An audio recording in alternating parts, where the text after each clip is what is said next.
Members, the State Government Finance Committee for Tuesday, February 28th will come to order. Looks like everybody's taken their seat. We do have a quorum. Please take out the minutes from the previous meeting. Take a good look. Make sure you were there. Mr. Chairman, I would move approval of Thursday's minutes. We have a motion for the minutes. All in favor say aye. Aye. Before we get started, just so that you know, our illustrious leader is ill today, and you know that Maury's not here. Even when he's sick, he's really sick. So we'll wish him the best. Okay. Members, the first bill we're going to take up will be the Drazkowski bill, House File 1975. And you remember that was a bill that we heard and took testimony, pro and con. Last week, there was some discussion about laying the bill over for additional comments and potential amendments, but bringing it back this morning, Representative Drazkowski, to your bill. Thank you, Mr. Chair and members.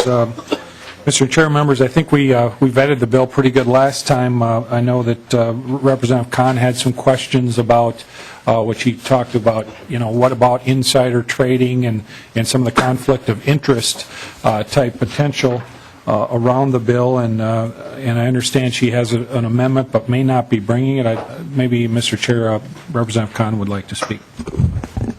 Representative Kahn. Mr. Chairman, with the excellent help, of course, of Mark Shepard, we drew up an amendment, and I looked at it really I guess I could have shown it to you, too. I showed it to a few members, and it looked like it would really take care of any problem, but it looks so complicated in terms of a rules administration and that kind of thing, and the kinds of things that we'd have to do to put it into place, that even I thought it was a little too much government at this point.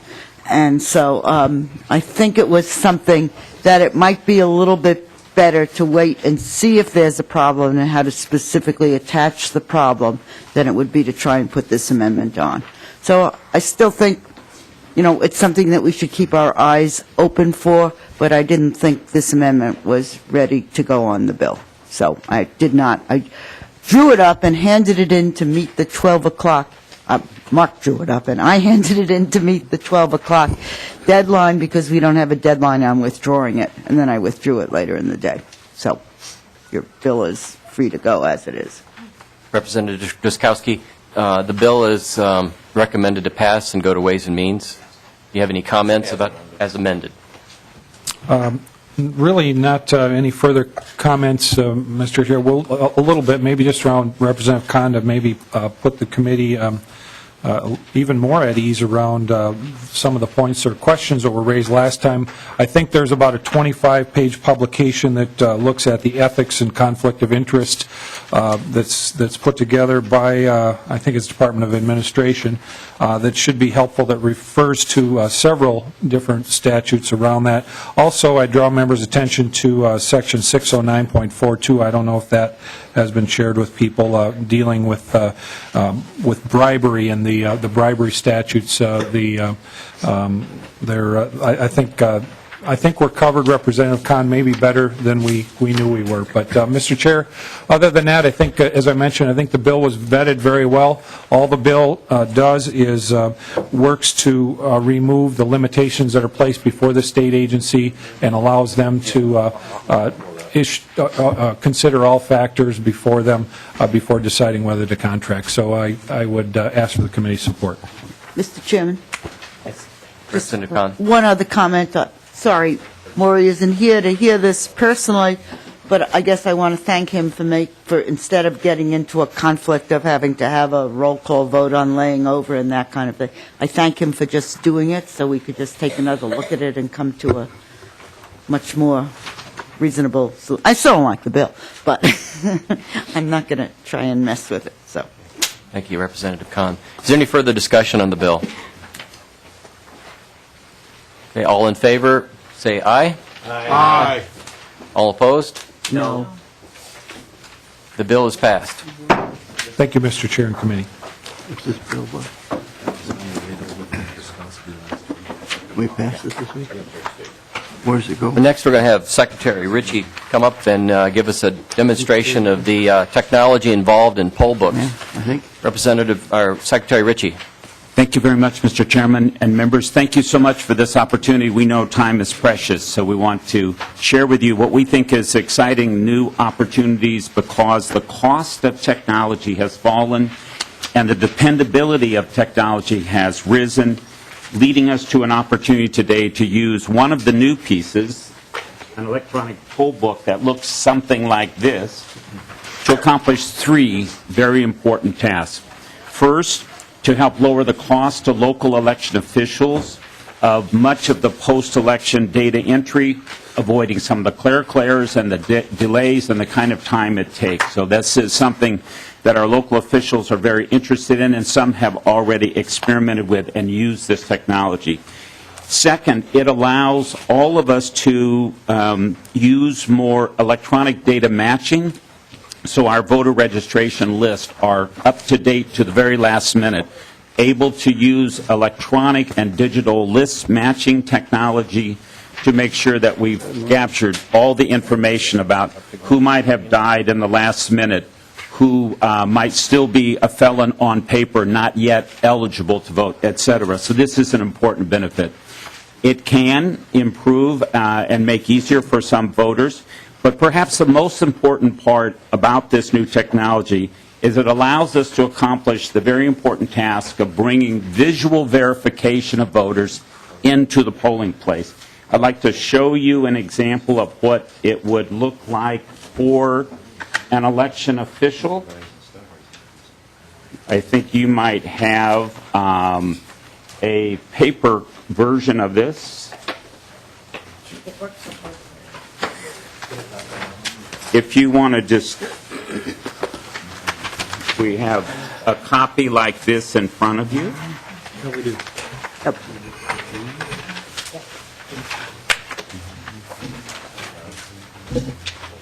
That's what it shows, huh?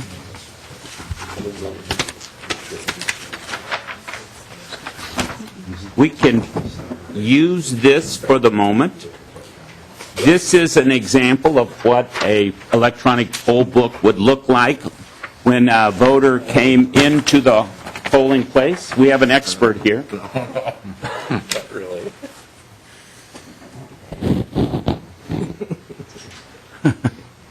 You had it up on the screen.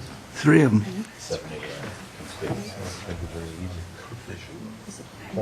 I said, that guy that was running the Democrats. Great. We'll be right down. Look at it. Oh, please. When a voter would come into the polling place, the electronic poll book would have this screen. Their picture would be there right in front of their face, and they could visually verify the voter. I said, you know something. If you were in a small township, maybe without electricity or without some of the conveniences of the modern life, you could have those photographs printed on the paper poll book.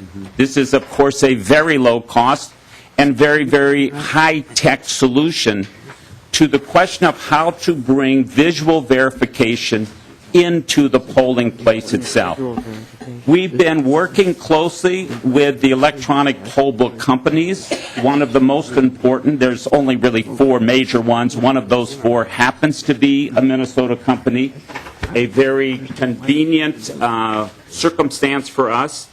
They've been very generous with their time, coming and providing testimony for us, and I guess you may have this in a second. Thank you very much. And Data Card has provided for us a couple examples that we've been able to share with you, and some of you have even met with some of their representatives. But essentially what they said to us was, there are very, very expensive ways and very complicated ways to do visual verification of voters, and there's some very inexpensive ways, especially by bringing the technology and the photographs into the polling place. One of the real advantages to this, of course, is that it allows for the individual election judge to be part of that verification process, but it has other advantages that might be very important to all of us as citizens and to you as lawmakers. Number one, it avoids a huge cost, the cost of the systems that we've seen up to date. The second is that it avoids disruption of our basic systems, our absentee voting system, our election day registration system. It avoids that disruption of those systems. Number three, it's something that can be done very easily and relatively quickly. This printing it so that the pictures would be available on a paper poll book can happen very quickly. Bringing up an electronic system would take some piloting, which a little bit has been done already, but it would take some time.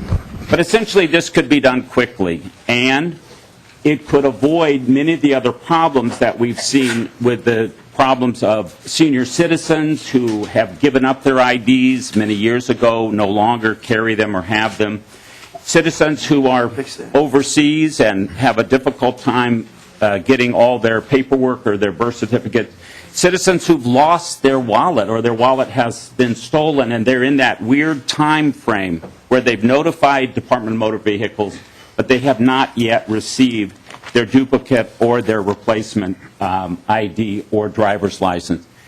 This particular technology, we've had some discussions within our our Election Integrity Task Force, because we see it as part of a solution for making sure that our notification and our procedures around felons who are not yet completed with their sentence to make sure they don't inadvertently or intentionally vote. So we've had some opportunities to vet this idea from several different angles.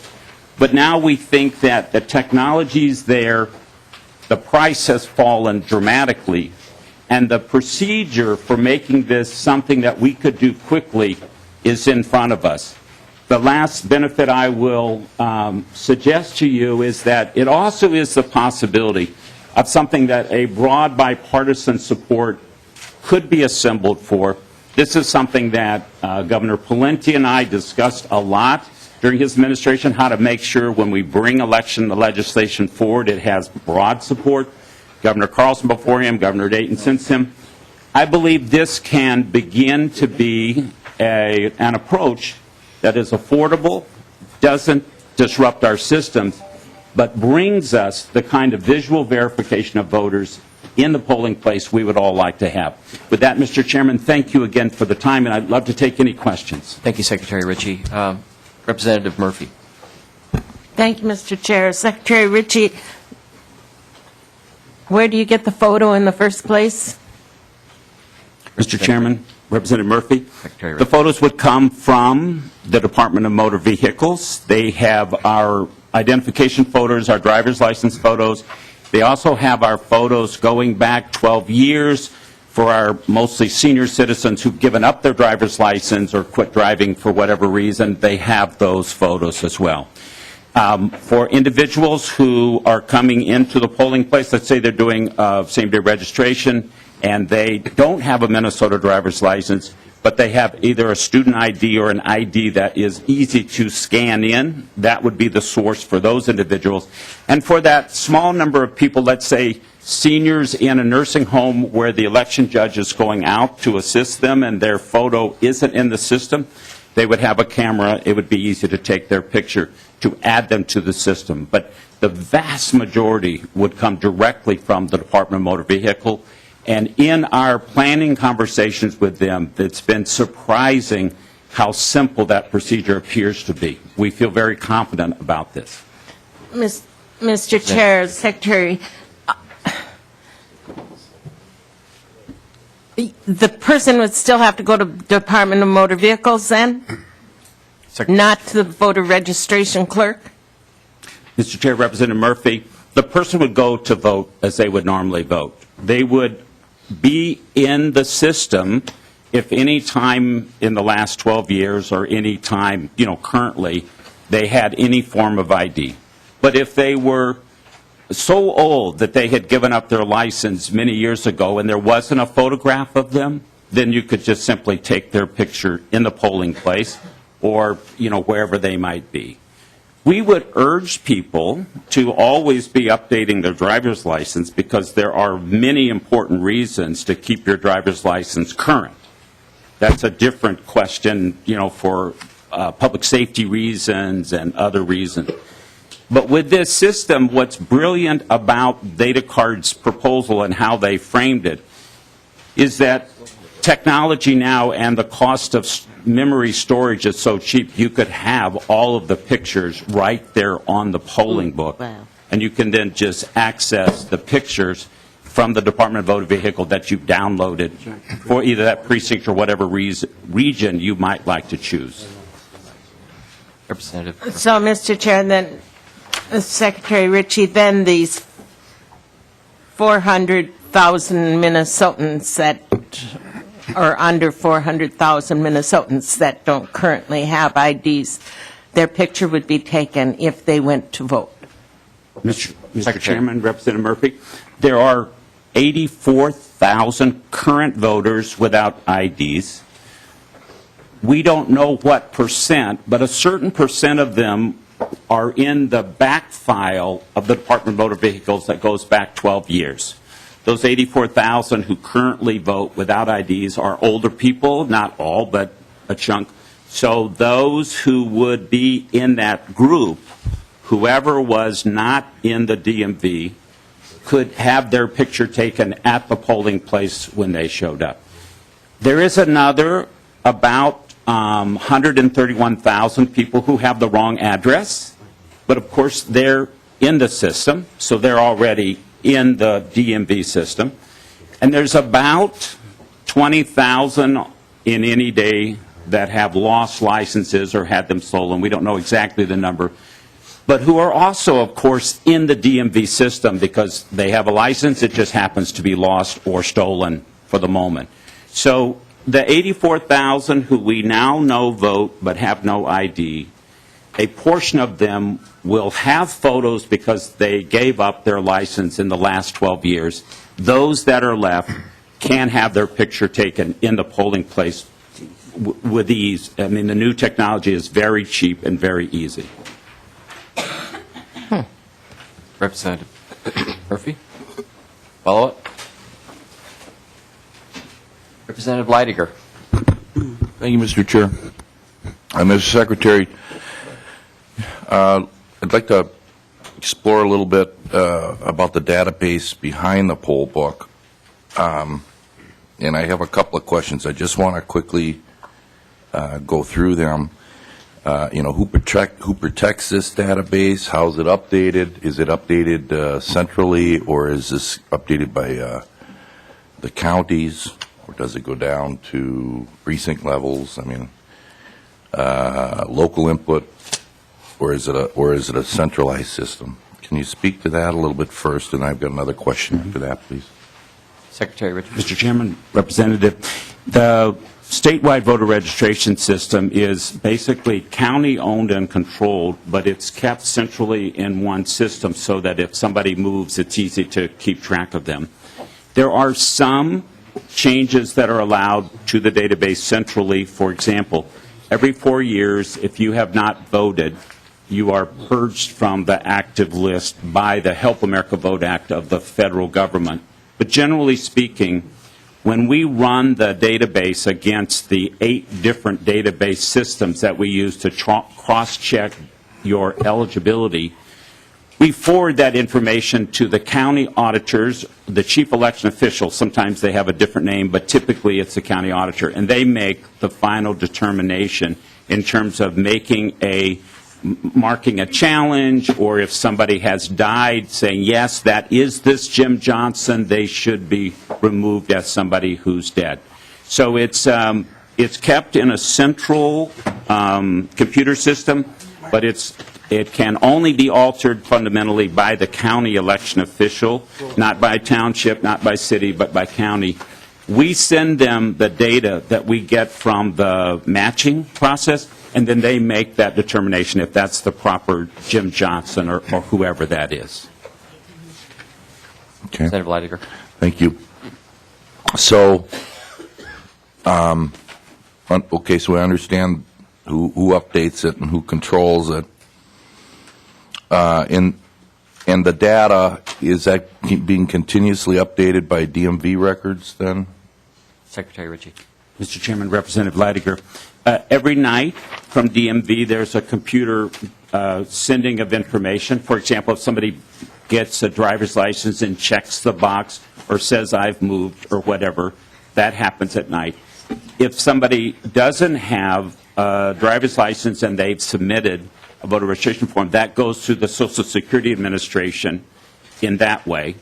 We get different databases on a different schedule. For example, the National Death Registry, we only use a little bit. The State Department of Public Health's Death Register we use more often. So some things are being checked every night around midnight, middle of the night. Some things are being checked periodically during the course of the year. We get updates from the courts. We get updates from the Department of Corrections.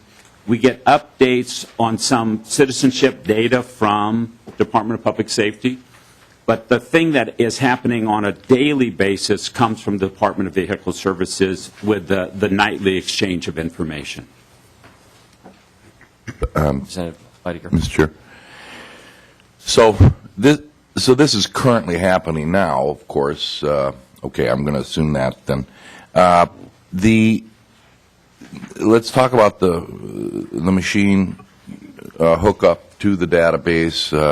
I'm assuming it's just the internet. If you have an internet connection at the precincts, this is hooked up so that at a polling place you might have 10 of these, and as long as you've got broadband or some sort of a level of connection, they'll work. And also, so please confirm that. And then also, can it be taken out of state? I mean, what the thought that came through my mind is you send it overseas to our guys that are stationed somewhere, and that may be a little unrealistic.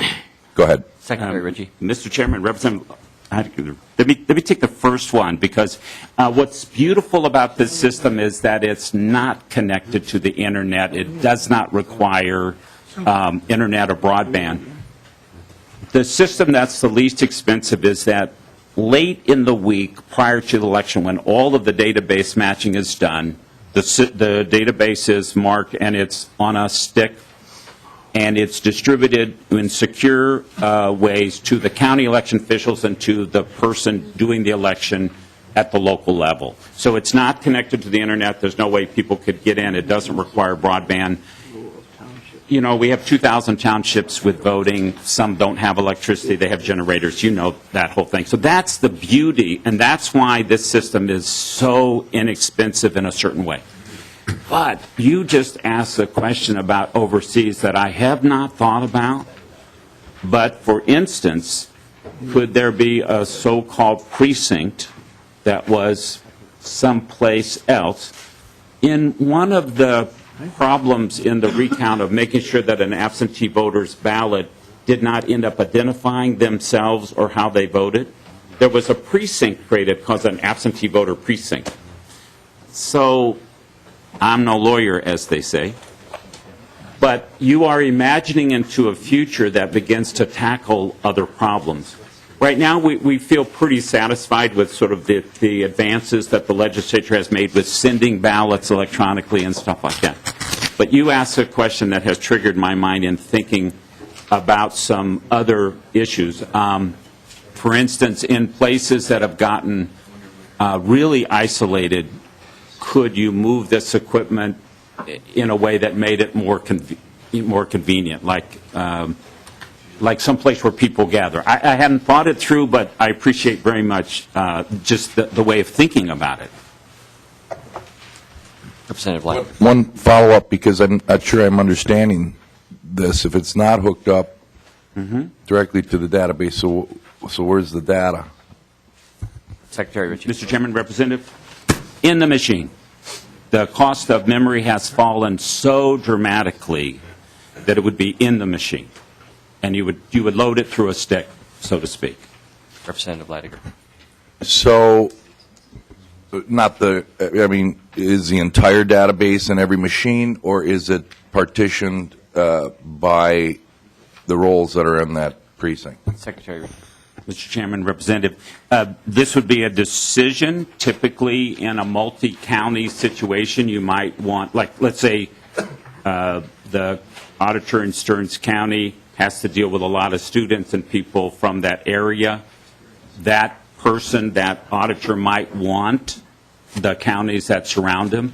But the physical, the technology could hold the entire database, and it could be partitioned to your precinct if you so choose.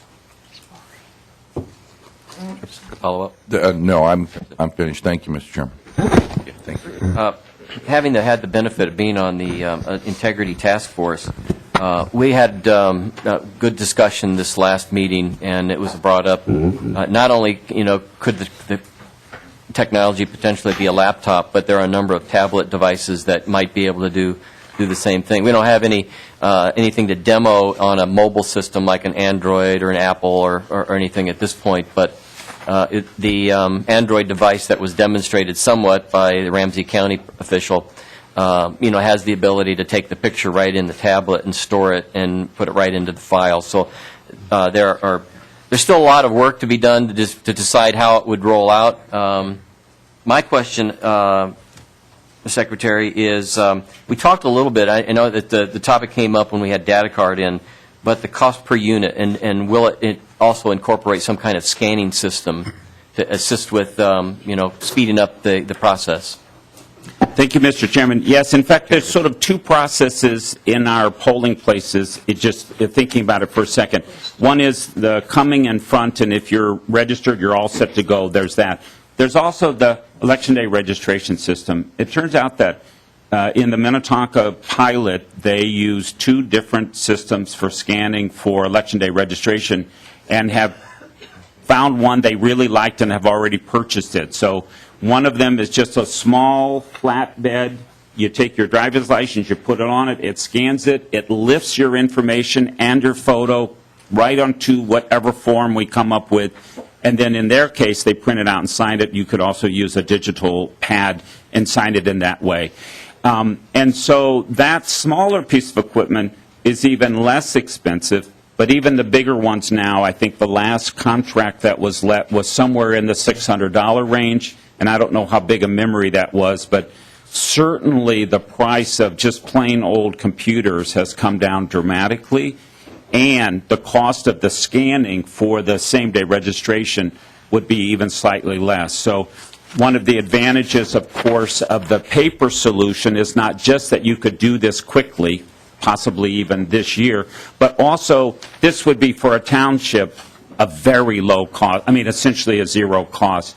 But if a township or town or county saw that the expense of typing in all that data afterwards was costing them more than an investment in a relatively low-cost piece of equipment, we may find that towns and townships, some, and counties want to move in the direction of this kind of technology for many reasons, but one being to save them money. So this might be a starting point, but you can feel in people's comments that they want to move into the future.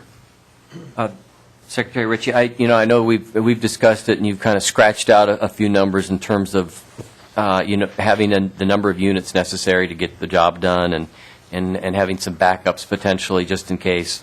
Can you give us an idea of how many we might be purchasing, give them an approximate cost? I know if this proceeds eventually beyond just the show that we're having today, we'll have to get to a fiscal note and like, but you have a number in mind. Yes, Mr. Chairman, thank you. Right now, there's about 4,000 polling places, of which about 500 are all mail. So this does not affect absentee voters, mail-in voters, the township voters. So we start at 3,500 polling places. 500 of those townships are pretty small. So let's for the moment just say they would use a non-electronic version. That would leave us about 3,000 polling places. If you had two machines between 600 and 1,000 each, let's call it 1,500. So let's say you had 1,000 of them out of 1,500, that would be 1.5 million. And let's say you added more machines, two more machines, so 2,000 polling places at 2,000 polling places at about $3,000, so that's about $6,000. So 1.5 million, 6 million, bring you to 7.5 million, assuming 500 of the smallest townships would go to a paper version. If you added those, of course, then you would add, another, 750,000. So you might go between 8 and 9 million if you included all of those townships, but you could keep it down to between 7 and 8, if some of them use paper. In our minds, we imagine going to paper as the way to, work out the computer part and then going, so it could also be phased. But yes, there would be a cost, and we feel there's momentum because people think this is also valuable for many other reasons, not just this one. So we also consider that a real plus to this idea that we would be investing our dollars into something that will make the future less expensive, more efficient, and with higher integrity. Some of the other ideas would invest a lot of money, but it wouldn't necessarily buy us, the future technology. I know we had a poll book demonstration last session when Representative Kiffmeyer brought forward the photo ID bill. That was a huge component of her bill. So we've been working on it for some time. And, so the technology's been there. When we talked to Data Card, they've implemented this in many other states. Is it really the only new additional item with the software and updated the way we've now taken a look at it is just the addition of the photo? Mr. Chairman, two things. The photo is the most important change by far. But the notion that we could do this with standalones because of the size of the ability to have a very large memory at a very low cost is a very big change from the interconnectivity, the sort of real-time. We have 400 or 4,000 polling places. Many probably could never have broadband. So the bringing of the picture is what makes it really useful to people, but I think having it be standalone, because as you mentioned, we do need to have a 10% reserve for things. So if your interactivity goes down, you're in big time trouble. But if you just have a machine go down, you can make that replacement. Thank you. Representative Gunther. Thank you, Mr. Chairman. Mr. Secretary, you mentioned felons. I look at this picture. Is it possible to have the Department of Corrections give you a list of felons that you could just simply across the person's face say felon? Secretary Ritchie. Mr. Chairman, Representative, yes. Right now, we actually get lists, combination from the courts and corrections, and thank you, Mr. Chairman, is bringing a bill before this. No, GovOps first. GovOps, sorry, before the legislature to improve the access, because these are legal matters, to the corrections list.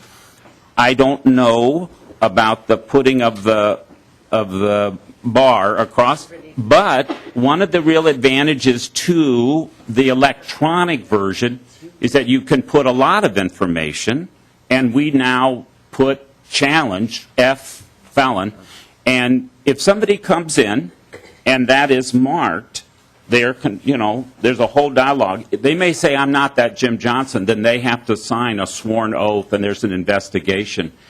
But one of the advantages of electronic poll books is that you can mark that poll book record up until Thursday or Friday in the week before, so you have a very narrow window as opposed to, a couple times a year you go in and do it. So one of the real things that we're excited about the legislation that Representative Benson will be carrying is that it gives us real-time access to be able to update our list with who has, in the last few days or whatever the time frame might be, been convicted and sentenced in a felony offense in Minnesota, therefore losing their right. And we also think that this will help us be able to make sure that people don't inadvertently, because we can also send them a letter, beforehand saying, listen, just to remind you, this isn't something to do. And I think this legislation that's coming forward is an excellent outcome of a strong process we had this last year in our task force. I'm very proud of that work, and I think it'll be a great bill. Thank you.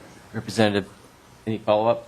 I just hope that you haven't given him an idea that bill's going to be heard this week. Oh, sorry. I'd sure hope that my picture doesn't show up with felon underneath it as a demo. Representative Downey. Yeah, thank you, Mr. Chair. I'm just thinking back to the discussion we had last year on the photo ID bill when we had electronic rosters in Representative Kiffmeyer's first bill, and we were having extensive discussions about the cost. And I think in general this is a great concept and one that we've talked about in terms of more effectively implementing a photo ID requirement. And I just have a few questions in general and then some about the details. So if I understand this right, we could, as voters, under a photo ID requirement in Minnesota, we could choose to have our photos electronically uploaded into the poll books and kind of available to the staff either on paper or on an electronic device, or if for whatever reason part of that group that doesn't have one in the state system somewhere, I could still show up and present my own personal ID and verify my identity. Is that a fair statement? Secretary Ritchie. Mr. Chairman, Representative Downey, no, the process of verification would remain the same. For example, students must have their name forwarded to us and address from the administration before they can use their student ID, which would be a form of a non-state government-issued ID, as their proof of their identity, and the university information as proof of residency. And none of that would change. The procedures that we use to verify voters in the polling place now would not change, but our ability to get their photograph and bring it into the system, if for some reason we didn't have it, would be facilitated by this technology. Representative Downey. Mr. Chair and Mr. Secretary, I'm not sure you answered my question. I'm contemplating a future state where you would have to verify your identity with a photograph of some kind in the future. And it looks to me like if this were done, whatever percentage of us in Minnesota who are registered to vote, I'm not sure what the percentage is, looks like it's 80 or 90% of us would already have our photos in the poll book or on a tablet or something when we walk in. And those of us who did not, we could still show up and bring a card, photo ID on a card and still be able to vote. So this would just be another mechanism to make it easier for us to present our IDs at the polls under photo ID. That was my question. Secretary Ritchie. Mr. Chairman, Representative Downey, we haven't contemplated any changes to how the procedure for the verification would take place. And if I'm hearing your question correctly, certainly students on the list who brought their student ID would fit right in, into that process. Passports are typically described as one of those things that meet the standard of identification. So I don't think we've contemplated very deeply if any changes would be necessary in how we currently verify our voters. But I think the goal is to move towards having as many, if possible, all, but maybe we can't get there, photos already in the system, and then thinking through those exceptions to that rule carefully to make sure that we don't have any problem with the integrity of the system. Representative Downey. Yeah, thank you, Mr. Chairman. Well, Mr. Secretary, I'm still not sure you're answering my question. You keep talking about your current process for registering voters, but the current process doesn't require a photo ID of any kind, so I'm not sure why having a photo on the poll books makes any sense absent a photo ID requirement, and I think I would support the use of this technology for that very reason. It would make it a lot easier for folks to have their IDs validated, their photos validated at the point of showing up at the polling places. So I think I like this idea, and it seems to be very consistent with what Representative Kiffmeyer was proposing 2 years ago or a year ago whenever we were seriously hearing the first version of her bill that had the electronic roster proposal in it. But a couple of questions. I know in the local government fiscal note, I just had a chance to look at it from that bill. The cost was somewhere around $25 to $30 million to deploy this technology, and I don't think that even really had any implementation costs, and these are big, complicated implementations. You got to redesign the processes and train all the workers and all of that. And I appreciate the technology may have come down a little bit, but you still have very, very large numbers. And so do you have an implementation plan that lays out what these costs are, how you would get it done, to kind of make some of my question is, what is your proposal here? I mean, this is interesting technology. It looks snazzy. We see a picture on a screen, and that all seems great. But what is the proposal? Do you have an implementation plan, and do you know the actual cost of implementing this technology statewide? Secretary Richard. Yes, Mr. Chairman, Representative Downey. I mean, in our minds, going to a paper system, perhaps even this year, essentially free system, and then getting competitive bids from the major companies would be a next step on pilots for next year in a kind of a quieter year, 2013, and taking the results of that to take competitive bids for 2014. I've been meeting extensively with one company, but also today or tomorrow, the representatives of the biggest company are coming in, and they've sent a kind of a estimated time that it would take them to redo. They estimated at 250 hours to redo their system. So I feel like the vendors are always anxious to be helpful, but we need to treat them in an orderly procurement process. The rolling out of this without expecting internet connectivity in 4,000 mostly townships or half townships and many other places makes this a much simpler process, but the moving target of the tablets and all of that adds complexity to the thinking process, because we wouldn't want to spend money, $7 million, $20 million, anything, if we weren't really taking into account where the technology is going. And I very much appreciate your constant bringing back to the complexity of the systems themselves. We met with Department of Motor Vehicles. They were, quite aware of how they would consider doing this. We saw an example from Ohio where they have bringing things in. We could see how they have done that. We are trying to take into account the changes that would be on our side with a statewide voter registration system. But if you are aiming towards a paper implementation and then electronic with some testing in the middle, we feel a lot of confidence in our ability to do that by watching. Since I started talking about this, my colleagues, the Secretary of State of Maine and Secretary of State of Colorado, have gotten very interested, and Data Card is flying up to Maine Monday, and I think maybe to Colorado soon. So I also think there may be other states, and so that sharing part of the thinking process and the cost of the thinking will start to happen over some other markets as well, and I think that's a big plus. Representative Downey. Mr. Chairman, thank you, and Mr. Secretary. So I find myself getting more and more confused as we go here. It sounds like you'd have some kind of a phased implementation, so we'd have some precincts that would have a photo requirement, in essence, to show up and vote. You couldn't pretend to be somebody at those precincts if your face didn't match the face that's on the poll book. And so we'd have one set of precincts that, in effect, have a photo ID requirement, or kind of a photo validation of your identity requirement, and we'd have some that don't, which in my mind presents a huge problem, because you got one group of voters in the state that are subject to a certain degree of identity validation to vote, and you'd have a bunch of precincts that don't. So I'm really confused here. I mean, under the premise of a photo ID requirement, I think this makes great sense. Absent photo ID, I can't imagine that we'd be sticking people's photos on poll books. I mean, what's the purpose? What's the point? It's snazzy, but it does nothing absent a photo ID law. And so I don't know where you're coming from with this proposal. I get confused. I don't know why we'd implement snazzy technology with photos on it unless we were serious about asking people to verify who they are when they show up at a poll location.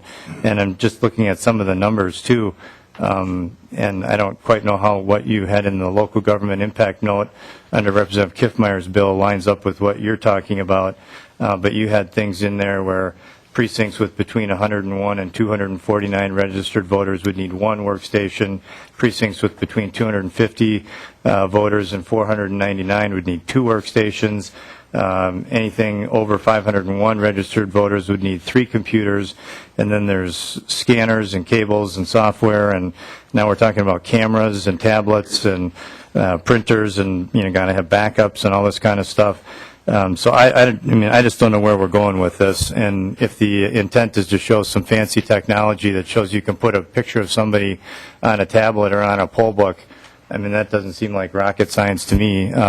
You could probably do that today under your existing SVRS just by changing some of the codes. So I don't know where we're going with this, and I think in order for us to have any ability to act on it, we need an actual proposal. We need to have some sense that it can truly be implemented, that it can be implemented fairly across all the precincts of the state, so we don't have an uneven photo ID requirement across the state while you'd be implementing this. And then the interaction of this with typical or traditional, card IDs, how that would work. So anyway, I just don't know what we're talking about here today. And then if I could, Mr. Chair, one final question on the numbers. I've heard some really wild statements out there about 700,000 people in Minnesota being disenfranchised if we implemented a photo ID requirement, and yet you're saying that only 84,000 people who are currently registered to vote in Minnesota right now don't have an ID on file with Department of Motor Vehicles, and maybe even some portion of that really does. They're just not active, so they're in the archives somewhere. So I'm just curious, when we talk about the people who would have to get an ID under a photo ID requirement, is it 700,000 or is it 80,000 less the people who actually have a historical ID on file with DMV?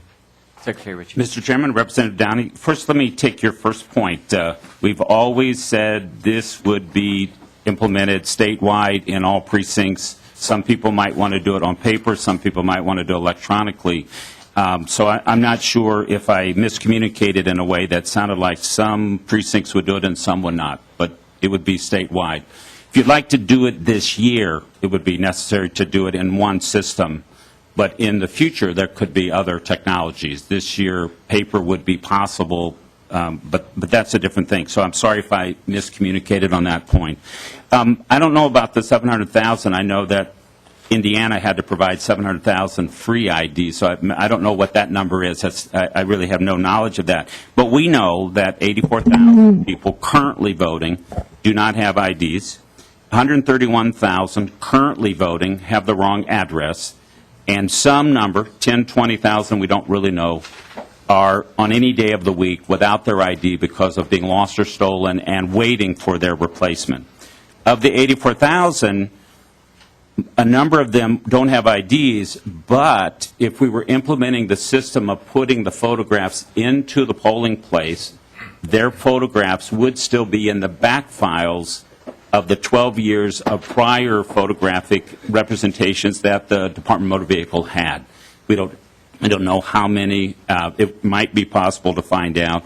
But 84,000 people are currently voting, and probably some since Roosevelt, who don't have IDs. 131,000 have the wrong address, and some 10, 20,000 are simply out of luck for the moment, waiting to get their replacement. Ms. Frazier. Thank you, Mr. Chair and members. Beth Fraser with the Office of the Secretary of State. The 700,000 number comes from the testimony I provided to the Senate hearing on the proposed constitutional amendment.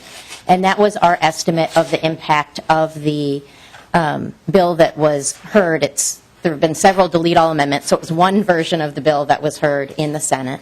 And it was the 84,000 people who don't have IDs, the 130,000 people who have a different address on their ID from the address at which they're registered, 500,000 people who typically do Election Day registration in a presidential election year, because our reading of the language of that version of the Senate bill and definitely of the House language would eliminate Election Day registration.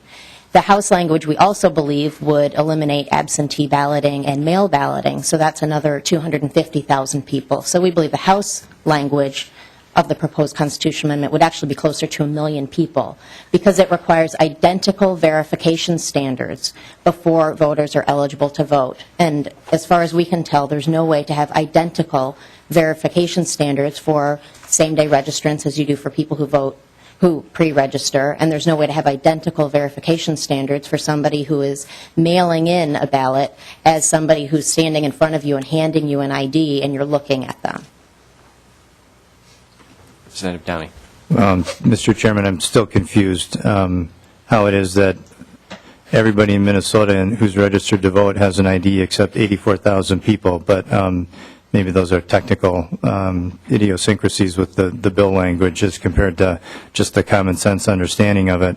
But I'll just make a statement and then I'll be done. But I have no idea why our Secretary of State is bringing to us a proposal to put photos on poll books unless we have a photo ID requirement. I mean, I don't think we could probably legally even do this if we didn't have a photo ID requirement in Minnesota. What is the purpose of putting photos on poll books all over the state or doing it incrementally in some kind of a phased piloted implementation plan? I'm just not understanding what the proposal is and how it would work and how we would implement it, and I'll just leave it at that. Representative McElpatrick. Thank you, Mr. Chair. And Mr. Secretary, I have some concerns about the process of the data entry. I wonder if you could explain to me how the data would be entered into this base under various circumstances. If much of it is coming from motor vehicle, is that entered automatically? Is it entered manually? What about the local counties where people come in to register? Could you explain that to me, please?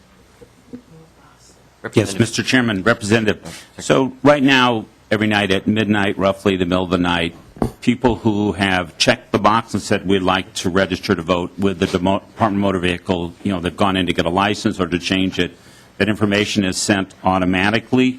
If there's a driver's license, which of course there would be, then that information is forwarded on in a queue to the county auditors, who are the ones responsible for all voter registration lists. It's their list. We can't make changes to it. We can't make markings. It's up to the county auditor to do that. They typically also handle the data entry of people who write on a voter registration form, the little cards we used to have are the larger ones. That's their responsibility to do that as well. Once they've entered it into the system, all names in the system are subjected to the various forms of eligibility verification. There are 8 databases that can be used. Some of them are used to back up others, and then there's the voter verification postcard, the non-forwardable postcard as well. So once the names are in the system, if at some point they would become a felon or at some point they would die, that information would go back to the counties based on a scan or a comparison of the entire database, and it would be for the county official's decision that that was the correct Jeff Johnson or whatever name it might be. Representative McElpatrick. Thank you, Mr. Chair. Mr. Secretary, if the data is being entered automatically from the DMV, correctly, then how is it scrutinized? Let's say this is a late entry, shortly before Election Day. How is the Election Day eligibility verified? Is that done automatically? How do they run that through? Perhaps you answered that, but I still need clarification on that. Secretary. Mr. Chairman, Representative, almost all the verifications start with the process of verifying either with the Department of Vehicle Services or with Social Security. Those are the two immediate ones. The postcard is then used right at that moment.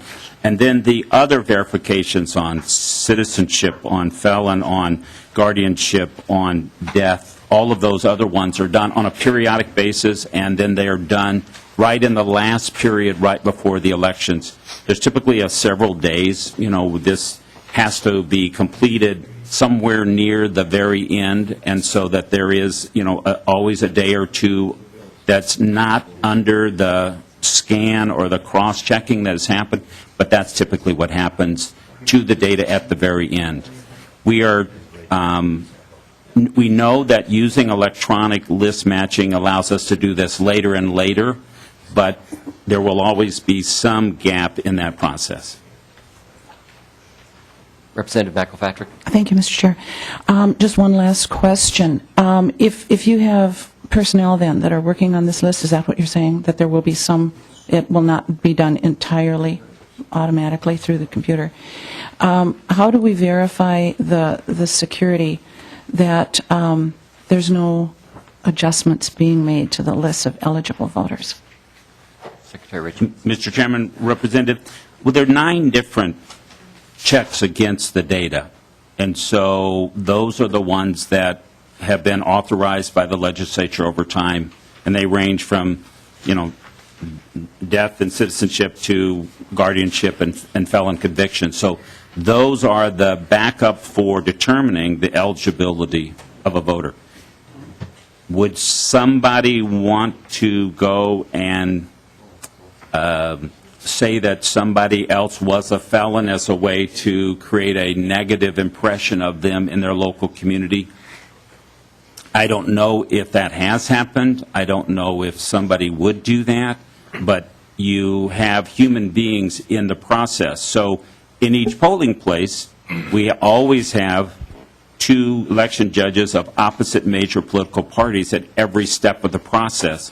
So if somebody came in and there was any question, those 2 election judges of different major political parties would have to figure out how to handle a situation that might have resulted from somebody having some nefarious purpose in mind.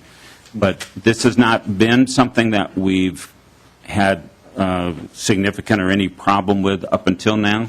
But you can imagine that human beings are capable of almost anything, and so we've built at least 9 sets of redundancy into our verification of eligibility, and using an electronic device and digital technology can help us with that process, and also putting picture taking into the polling place for those very few people who aren't in the system is also another form of deterrent. People typically, if they're trying to do something nefarious, they don't want their picture taken in that moment. Ms. Frazier? Thank you, Mr. Chair. Just to add to what Secretary Ritchie was saying, the idea of adding the photos would be a process done by matching driver's license numbers on voter records and then using the associated photo and matching that. So there would be an initial load because we don't currently have any photos in the system. And then what we've talked to the Department of Vehicle Services about is having something nightly or weekly at least, getting updated photos for people that have registered, as well as if anyone's gone in and gotten a new picture taken, getting the updated picture. We, in terms of checks on Election Day registrants, we run several of the checks that Secretary Ritchie was referring to, both before the election to mark people's records, but also after the election to ensure that nobody voted who shouldn't have. And so that those checks both before and after the election would continue. And county auditors are well aware that the statute makes making an unauthorized change to a voter's record a felony. And so they are very careful when making changes, and I don't think they would, risk committing a felony to change, somebody's status or something in a way that wasn't authorized, if that helps at all. Mr. Chairman, Representative, one more thing. Secretary. Most people doing Election Day registration are simply changing their address, so they are pre-registered voters who've been in the system. We have their photograph. They're part of our system, and that's what makes using the electronic or the photo in the polling place so effective, is that most people are already in our driver's license system. Members, we have my bill still to come up today, and it's been a very interesting topic. We're going to have, this is just the first in presentation about what the technology can do. It would have to come back before our committee before we hear it again as an actual bill and take additional testimony, pro and con. By then would have a definitive fiscal note on the total costs. We've got 5 testifiers. I know Representative Erdahl has been patiently waiting his recognition from the chair. Apologize. But we have 5 additional folks that would like to ask questions. I'd like to be done with this by about 25 till. So Representative Erdahl. Thank you, Mr. Chairman. First, Ms. Frazier, when did we begin same-day registration in Minnesota? Mr. Chair and Representative Erdahl, we began same-day registration when we instituted statewide voter registration as a requirement for voting, which was in 1973. Okay, thank you. Representative Erdahl. Mr. Chairman, Secretary Ritchie, maybe you've implied this, but are any other states currently doing this? Mr. Chairman, Representative Erdahl, there are electronic poll books in almost 24 states. Many of them import aspects of data really directly from Department of Motor Vehicles. We would be the first state to import photos, but Maine and Colorado have. In Maine, the Secretary of State also has the DMV, and so there it's a very simple matter. Colorado is very interested, so the specific of pulling in the photo would be new, but pulling in data from signatures and other data is quite common now. I think in about 24 states, and some it's limited to some parts of the state. Representative Erdahl. Thank you, Mr. Chairman. Secretary Ritchie, you've, I think, given some aggregate numbers here, but my regular small townships are going to be interested, obviously, in any cost to them. So, a township with 2,000, 3,000, 4,000 people in it, what is there a cost that I can tell them?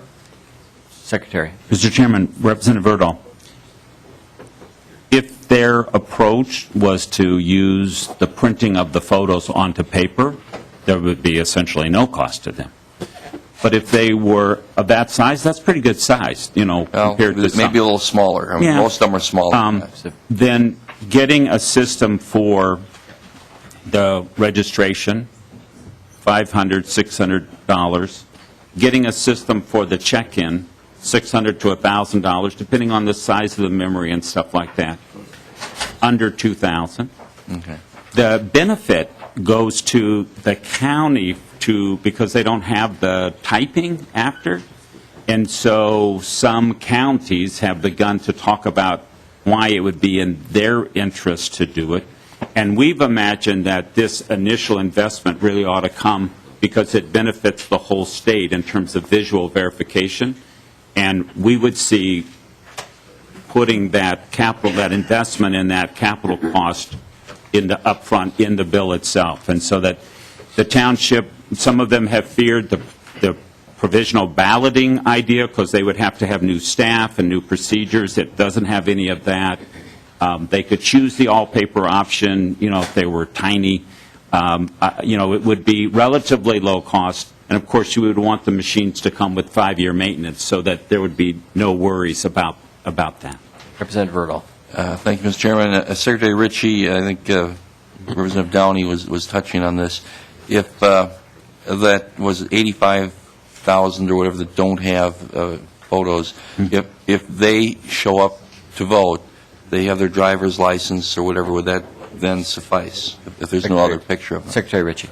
Mr. Chairman, Representative Erdahl, of that 84,000, a certain portion of them would already be in because they're just older and they go back 12 years. They might have a student ID or something could just be used, or it could just be take their picture right there on the spot. But they would not, if they've been voting since Roosevelt and they're just so old they don't have a photo ID, there are ways to make sure that they're not disenfranchised and that we get them into the system because ultimately we want the secure system.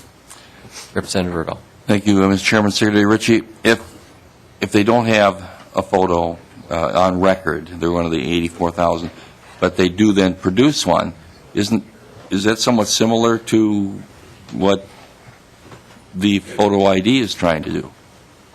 Secretary Ritchie. Mr. Chairman, Representative Erdahl, this would be like some clerical error where if they had a photo from the Minnesota Department of Motor Vehicles or if they had an ID, they should be in the database. So, but anyhow, you would have it right there. You just scan it and put them in. So, you could handle. I mean, there will always be anomalies, There will always be, or maybe they had gone in on Monday, the day before the election, and gotten, I mean, I don't know how you get it that quick, but I believe that of those 84,000, what we're mostly talking about is quite old people who gave up driving, gave up their license, maybe more than 12 years ago, but maybe 12 years ago or less, and that we would work hard to make sure that, we weren't, negatively impacting our senior citizens. Representative Erdahl. Thank you, Representative Benson. Just one more. Okay. Yeah. So your contention is that the photo ID program, Representative Kiffmeyer's bill, it would be unnecessary under what you're proposing. Secretary Ritchie. Mr. Chairman, Representative Erdahl, a nice thing would be to be able to bring your ID and to swipe it and have the screen pop up fast. But if you were an old person and you were going to be prevented from voting, if you'd been voting since Roosevelt, that would not happen under having the photo in the polling place. So one of the data card people made a very interesting comment that they were swiping them and moving them through so fast that they got a big line backed up in the optical scan machine. And so how you synchronize all of your steps so that you're not backing up people who are waiting to stick their ballot into the machine is an important part of the process. And so you can take your ID and just scan it, with a little picture thing. Some IDs, but not all, you can scan in this way. I have had some members of the House of Representatives who are very, very concerned about identification and privacy and other issues be quite nervous about the swiping part. They don't know what, they don't know what's what, but scanning it was a simpler thing for them. And the little red light, often used in libraries that can pick up on barcodes, they were less nervous about that, but they still had some nervousness about the privacy issue. So thinking through the way that we could make the system move smoothly and quickly, but not trigger privacy issues unnecessarily, that we wouldn't need to. Most people are going to walk in with something, but if you lost your wallet, you won't. Members, remember, this will not be the last bite of the apple, so... Thank you. Your bill isn't that great. It's a great bill. Shame on you. I'm the chair today. Representative Simon. Thank you, Mr. Chair. I had some questions that I won't ask, but I think this is intriguing. I think I see it a little differently than Representative Downey does. I don't think that this is a either or necessarily. This is my driver's license. I see this as a means to an end, not an end of itself. This tells someone who I am, potentially. But if the same information that's on this card, which is a photo from the Department of Motor Vehicles or from the DVS, if this same information is already at the polling place, then if I don't have my ID, it's the same thing as this. So potentially what it means is that if Representative Erdahl gets mugged on the way to the polling place, he can go into the polling place and his photo will already be there. Not only a photo, the same photo as this will be at the polling place. So someone can compare his face and say, Dean, too bad, tough luck, you got mugged on the way in, things happen. But I know it's you because the same photo that was on the card that was just stolen from you, the exact same photo, is in the polling place. I guess, so I just don't see the disconnect. I see it's maybe not a proposal you're making, but the proposal is to have the same exact photo on this card already waiting for you in the polling place. So I don't see why you'd necessarily need both. You could have a citizen walk in who is a driver, and their photo would already be there. So it puts the burden not on the citizen, it puts the burden on the government to tell them that they can't vote. But it's the same means of verification. It's the same precise photo. So that's how I see it, anyway, potentially working out. But I guess my one question is, how would this work then in terms of a challenge? Because now we're opening up a new avenue of challenge. Let's say someone's physical appearance has changed since the photo, the driver's license photo, whether it's presence or absence of facial hair, different hairstyle, or maybe something worse, a disfigurement of some kind because of an accident. how would that work then in terms of a challenge at the polling place? Secretary Rich. Mr. Chairman, Representative Simon, quickly in the language that's structured into the bill that will be moving forward, it says that if there's a question, then two judges of opposite major political parties would sit and have the person sign a sworn affidavit, the normal procedure for handling a challenge. Especially in the modern day and age, this might come up, and you just want to have the normal procedure of having people of opposite political parties, taking care of any place where there's a challenge. Representative. So, Mr. Chair, basically, this is just the same old, just in a different dimension. It's no different than if someone walked in and said, John Doe isn't really John Doe for other reasons other than the photograph. Or John Doe is an immigrant without citizenship, or John Doe is a felon. There's no difference here, right? It's just adding a different dimension, but it's settled in the same old way. Secretary? Mr. Chairman, Representative Simon, yes, except you'd have the picture, Right. which is a big difference. Follow-up, Representative. Representative Slawick. Thank you, Mr. Chair. Just a couple brief comments. First of all, I think that this is a great idea. I think it's innovative, I think it's thoughtful, I think it's cutting edge, and I think the Secretary is a leader in bringing this to us. So I want to thank you for thinking of this. I think of when we look at problems and you look at Representative Lomer had a bill on you can't allow dues to come out of union pay, which there is no child care union, because she saw a problem coming. She wanted to offer a solution to a problem that wasn't there. What the Secretary doing, and we haven't talked about this, but how I see this, is he sees the trend of voter ID coming. We all see this. We see a very expensive campaign unrolling over the next several months, and he brings a solution. Here it is. So why not take a look at it? I think that it is a good idea. I think it's something we definitely need to think about, and I hope it's something we move forward on.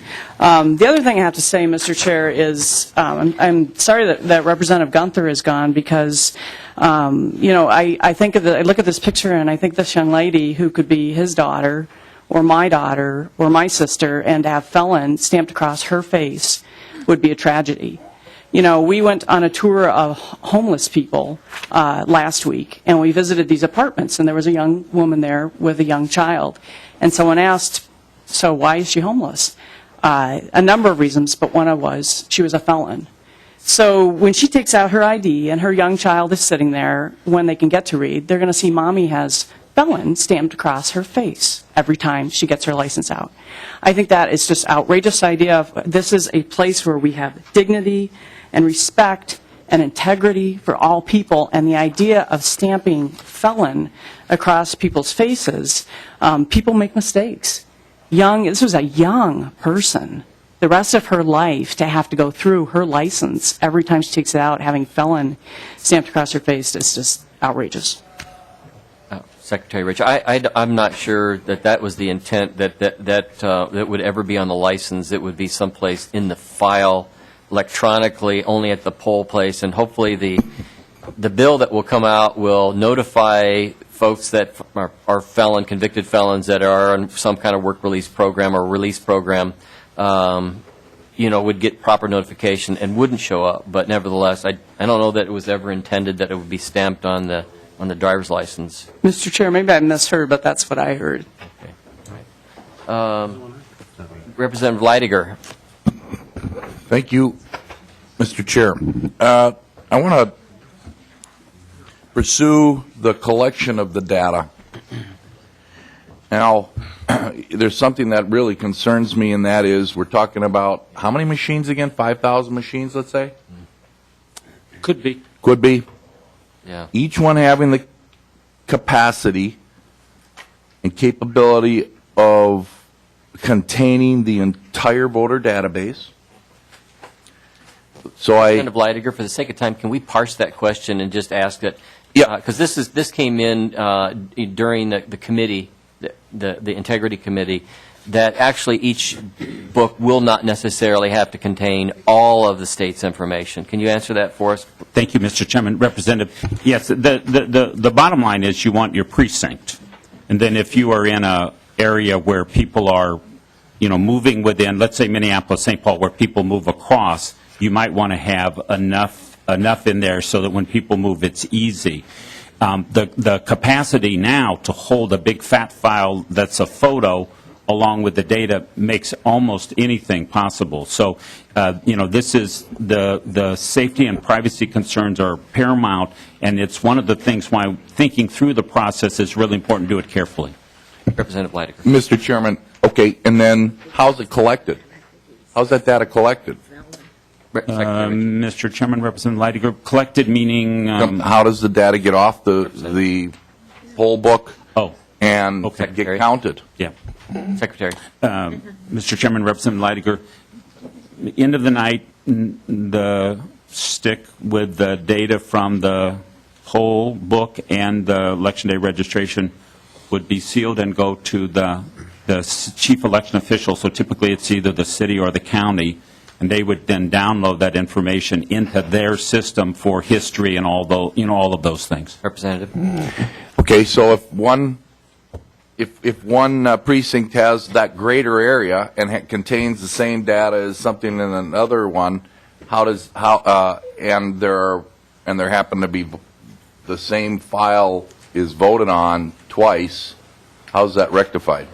Or can that happen? I think it will be a specific file, so it will be partitioned within the stick in terms of what's on it. But I mean, they'll be downloading primarily just the precinct that the information needs to be downloaded to the state for. Okay. Thank you, Mr. Chair. Thank you. Representative Green. Thank you. My question was asked by Representative Simon. Oh, thank you. Thank you very much, Mr. Secretary. Chairman. Thank you, members. Now this great bill. I'm going to turn the gavel over to Representative Murray. Bring in the third term.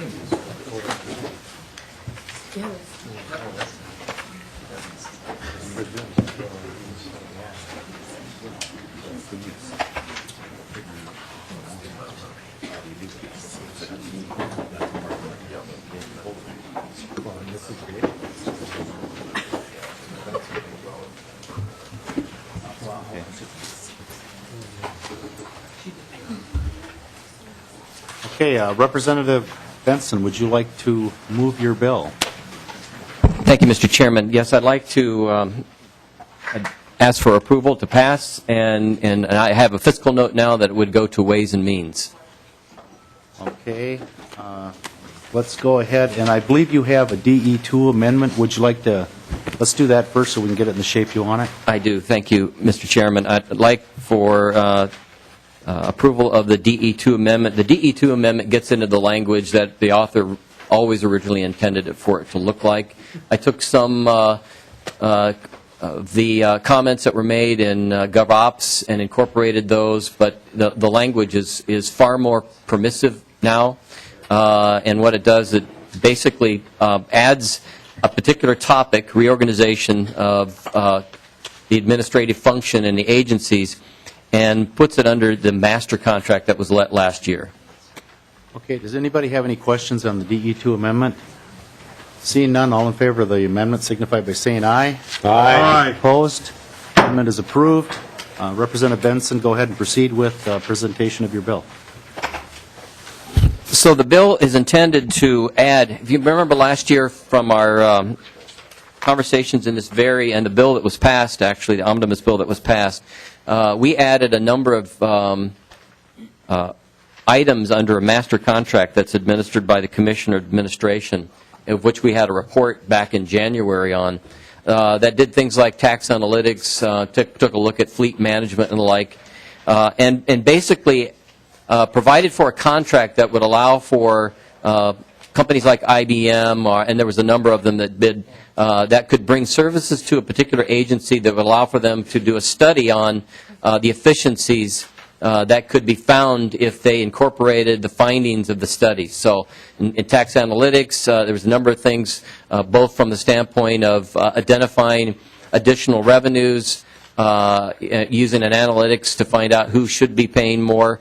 In fleet management, it was to delve into if, with just the idea of economy of scale, of bringing the contracts into a centralized contract that they could find efficiencies that would help reduce the cost. what this bill does is to expand it by one additional item, in that it would add under the master contract services from companies who come in and take a look at how management within an organization is structured. 1 and 2 of the reorganization along service rather than functional lines in order to provide for more efficient and effective services. The members from the previous committee will recognize that I put effective service in there because of the thought that in government it's not always efficient because of the differences between providing effective, so I've added that in there. Number 2, internal reorganization in order to flatten out the organization structure by requiring that decisions are made closest to the service needed, eliminating redundancies, and optimizing the span of control ratios to public and private sector industry benchmarks. The idea there is to take a look at, we have a very vertical structure, management structure. What we're trying to do is to look for ways that we can make the management there both more responsive to not only to the people who gain from the services of the public in Minnesota, but also the employees that have to carry that out, with an understanding that the closer that the people at the top are to the people who have to manage the people actually getting the work done, always the more empowered those employees feel about making decisions relative to getting the work done. And from efficiency standpoint, if it's a question about, well, here we go again, are we just trying to eliminate staff? That's not the intent. That could be a byproduct, but it's not the intent.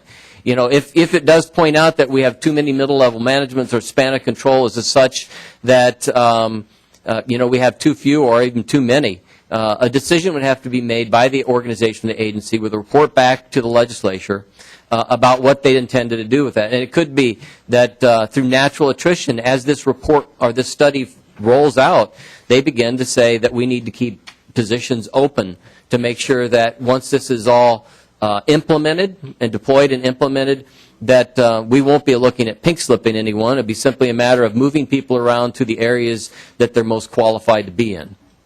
I'd stand for questions. Do any of the members have questions? Seeing none, are there anybody in the audience that would like to speak for or against this bill?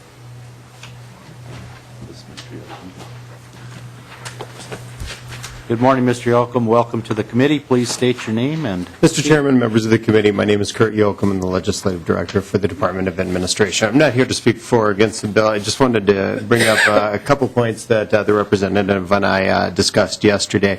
As the representative brought up, within the last year, the Department of Administration did put together the master contract for data analytics. And conceivably, what is being proposed here today could fit in within a couple of the service categories that that are part of that master contract for data analytics. Just provided that they definitely do kind of meet the definition of data analytics or the kind of the industry standards for that. And then at that point, I think the reporting requirement that's required in the legislation would be the effective part impacting the Department of Administration. Had agencies decided, or if the intent was to go a different direction where it's not necessarily your standard data analytics type contract or type proposal, and then as the representative and I spoke about yesterday, you would need that regular RFP process to go through, and just given, I think it's outlined adequately in the fiscal note, but an RFP process, especially when you're developing something like a master contract, that's a fairly lengthy process, and regardless of how many resources the state throws into that, on the vendor end who has to respond to the RFP, they need certain time. They need a certain amount of time in order to respond to that. And so if we need to go through the regular RFP process, I think the timeline that's in the legislation, we would not be able to have that master contract completed by the beginning of September. I would think last year with the master contract for data analytics, we began that at some point April, and the final signatures were there in December, mid-December, and that was actually a fairly aggressive process there, and so I just ask that the committee be cognizant of that. Otherwise, I would stand for questions, or I have some folks from the Material Management Division here that could answer any technical questions, should you have those. Okay. Thank you, Mr. Yocum. Mr. Chairman, actually, I have a question. Representative Benson? I thought of this before the committee, and in taking a look at the master contract, there already is some language regarding organization. What I'm trying to do with this is to pin that down to make sure that there's a definitive, we're talking about organization as in the administration. My question is, could it, because this would go to whether or not you'd need indeed to do an RFP, and which would eliminate the fiscal note entirely and allow for it to go to the register, is that if if we did an amendment here that would allow for language to be included that would say, under the current contract, I talked with Mr. Shepard. Mr. Shepard, could you make any comments regarding how that might? Mr. Shepard. Mr. Chair and Representative Benson, two thoughts. First, just in regard to the language in the DE2 amendment, if the author's intent was to clarify that this list would be developed from an existing master contract, then on the amendment DE2 on page 1, line 5, you could delete the word A and insert an existing, and that would clarify Representative Benson's intent. The second comment would be, I don't know what Mr. Yocum testified that he wasn't sure if they could do it under an existing contract if they had the right vendors, and so my suggestion wouldn't address that, but it would just clarify that they could use, that this would be under an existing master contract program if that were possible. Mr. Yocum. Mr. Chairman, addressing Mr. Shepard's second point, the intent, I think I'm going to have him say, correct me if I'm wrong there, but if the intent is to say that this is part of the data analytics contract, I think that how the state agency approaches, they would have to have their approach within, I think, the confines of the RFPs or the responses that we have received from vendors in those service categories. And in that point, then, I think that would be acceptable. I'll let the expert actually address that a little bit more so. Good morning, welcome. Please state your name for the committee. Thank you. Good morning. My name is Betsy Hayes. I'm a contracts manager with the Department of Administration.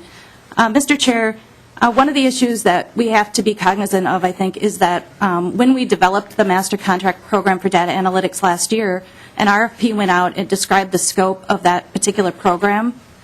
So if we were to add new tasks, it would need to be within that scope of what was announced and what vendors responded to. This type of reorganizational services, there is a category in the data analytics program that focuses on organizational improvement, and as long as the project at hand fits into that, what was described, and into the current program, certainly the current program could be used. Such a project would need to be data focused. It would need to fall within sort of the scope of what is conceived as data analytics in the industry. If the project that the agency wanted to undertake to do a reorganizational analysis or something to that effect, if it was outside the scope of the data analytics master contract and not related really to data analytics, it would be outside the scope for them to use this particular program, and they would need to do an independent RFP. So does that clarify at all? Representative Benson? It does. I did not have, I had a testifier in the previous committee. It was IBM that came in and did that. And almost all of the decisions that they would derive from their study would come from data. Of course, they're going to look at things like overall mission, vision, and strategy, current and future business culture, customer strategies, employee strategies, and the like. But all that's going to be drawn from some kind of data file on a number of things. So I have a feeling that it would already fit within the scope of the work. But I also don't have any problem with, moving it forward. It's a pretty small amount. They were actually the more involved in the RFP, so do you have any thoughts to that? Ms. Hayes? Mr. Chair, I think it would be something that we would need to look at project by project and really try to understand how it is that they would approach the specific project at hand to really be certain that it fits the data analytics, the scope. And the concern would be that if we have an overly broad interpretation, that it's not giving other vendors a chance to participate in a program if they didn't expect that the scope would be that broad when the original RFP was announced last year. Representative Benson? Yeah, Mr. Chairman, I think I would, rather than trying to change it on the fly and making sure that my intent is that I don't want it so watered down that's all they can do is look at a computer program to make decisions, relative to span of control and those kinds of things, that I would rather just pass and be referred to Ways and Means, and we can find, there might be time between now and that time that we could take a harder look at it to see if whether or not it would encompass what I'm trying to accomplish with the bill, but I prefer not to try to change it on the fly now. Between now and then, I can also talk with these folks about, if September 1st isn't a good date, we're not going to have a report back to January. We could make it November 1st or, time that reflects, the opportunity to get the work done. Okay. It sounds like maybe we could do a little work offline if Ms. Hayes and Mr. Yoakum could work, Representative Benson work with you. And absolutely. And work on some of that. Okay. Do any of the members have any questions for the testifiers? Is there anybody else in the audience that wishes to testify for or against this bill? Okay. Any additional questions for the author? Seeing none, would you like to wrap up? Thank you. I think this is it's a good bill. From the standpoint that we did many things last year, but we didn't take a hard look at the overall management structure of the agencies. And this bill doesn't force them, with studies and the like. I had a lot of Menskews here today. I know that they're delighted by the fact that they're not mentioned necessarily by name. But this is another tool in the toolkit that can be used by agencies to take a harder look at, are we really focused on doing the kinds of things that we're tasked with, and do we have the management structure and the alignment as such in a way that we can accomplish it the most efficient and effective way possible. So I would renew my motion that it pass and be referred to Ways and Means. Okay, thank you to the testifiers for joining us today. And with that, Representative Benson renews his motion that House File 1813 be recommended to pass as amended and be re-referred to the Ways and Means Committee. All in favor of the motion signify by saying aye. Aye. All opposed? The bill is passed. Thank you. Are there any other? Okay. We have presentations for bonding proposals from the Department of Veterans Affairs and the Minnesota Amateur Sports Commission tomorrow, and also discussion of cost proposed for the State Veterans Cemetery in Fillmore City. County. Okay. So, thank you, everyone, and the meeting is adjourned.